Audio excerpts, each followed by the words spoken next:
কঠিন বিপদে হতাশায় আছেন, দুশ্চিন্তা আপনার মন থেকে জীবন থেকে দূর হয় না,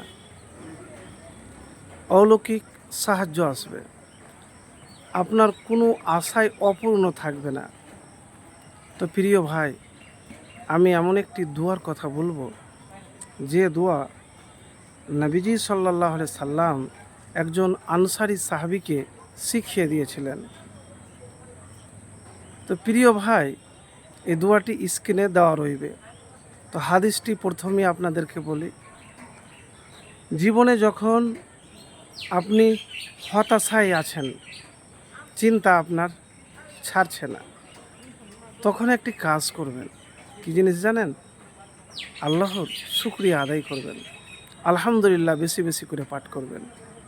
প্রিয় ভাই, যে জিনিস নিয়ে চিন্তা করছেন, দুনিয়ায় তো ক্ষণস্থায়ী। তো যত বেশি চিন্তা করবেন, তত চিন্তা আপনার বাড়বে। আর ওই সময়তে লা হাওলা ওয়ালা কুওয়াতা ইল্লা বিল্লাহ, লা হাওলা ওয়ালা কুওয়াতা ইল্লা বিল্লাহ, লা হাওলা ওয়ালা কুওয়াতা ইল্লা বিল্লাহ, আল্লাহুম্মা ইন্নী আউযু বিকা মিন আযাবিল কবরি, আল্লাহুম্মা ইন্নী আউযু বিকা মিন আযাবিল কবরি বেশি বেশি করে পড়বেন।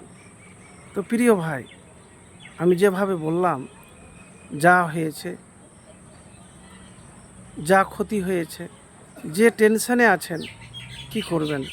কাউকে দোষারোপ করবেন? নবীজি মানা করেছেন সাল্লাল্লাহু আলাইহি সাল্লাম, যে বলিও না যে অমুক অমুক কাজ যদি না করতাম তাহলে আমার এরকম টেনশন দুশ্চিন্তা বাড়তো না। তো যেটা হওয়ার সেটা হবে। ভালো মন্দকে উপর ঈমান আনতে হবে। ভালো হতে গেলেও আলহামদুলিল্লাহ, খারাপ হতে গেলেও আলহামদুলিল্লাহ, চিন্তাতে থাকতে গেলেও আলহামদুলিল্লাহ, আর চিন্তা না থাকতে গেলেও আলহামদুলিল্লাহ। তো আলহামদুলিল্লাহ পাঠ করতে মিস করবেন না। তো প্রিয় ভাই, এবারে আমি সাহাবীর কথা বলবো। একজন সাহাবীর নাম হলো আবু উমামা। তিনি বলেন যে আমি মসজিদে বসেছিলাম, আমাকে নবীজি সাল্লাল্লাহু আলাইহি সাল্লাম দেখে বললেন, আবু উমামা, কি ব্যাপার, তোমাকে এই সময়তে মসজিদে বসে আমি দেখছি। তখন আবু উমামা বললেন যে রাসূলুল্লাহ সাল্লাল্লাহু আলাইহি সাল্লাম যখন আমাকে জিজ্ঞেস করলেন, আমি তখন বললাম যে আমাকে দুশ্চিন্তা ঘিরে ধরেছে,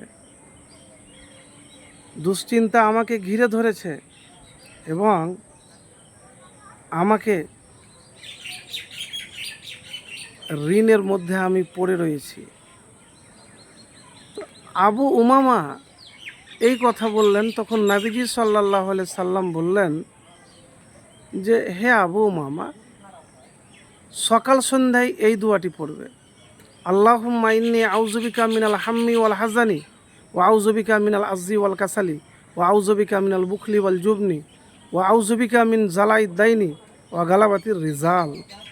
অর্থ, হে আল্লাহ, নিশ্চয় আমি আপনার আশ্রয় নিচ্ছি দুশ্চিন্তা, দুঃখ থেকে, অপরগতা ও অলসতা থেকে, কৃপণতা ও ভীরতা থেকে, এবং ঋণের ভার ও মানুষের দমন পীড়ন হতে। আবু উমামা রাদিয়াল্লাহু তাআলা আনহু বললেন, দোয়াটি পড়ার ফলে আমি চিন্তামুক্ত হই, আমার দুশ্চিন্তা দূর হয়ে যায়, ঋণ আদায়ে সক্ষম হয়। হাদিসটি বুখারী শরীফের 2893 নম্বর। তো প্রিয় ভাই, যখনই কোনো দুশ্চিন্তায় পড়বেন, তখন আপনি হতাশায় ভেঙে পড়বেন না। মানুষের দরজা বন্ধ হয়ে গেলে আল্লাহর রহমতের দরজা সব সময় খোলা। হাত উঠিয়ে দোয়া করবেন আর এভাবে আমল করবেন, গায়বী সাহায্য আসবে, আপনার সব আশাই পূর্ণ হবে ইনশাআল্লাহ।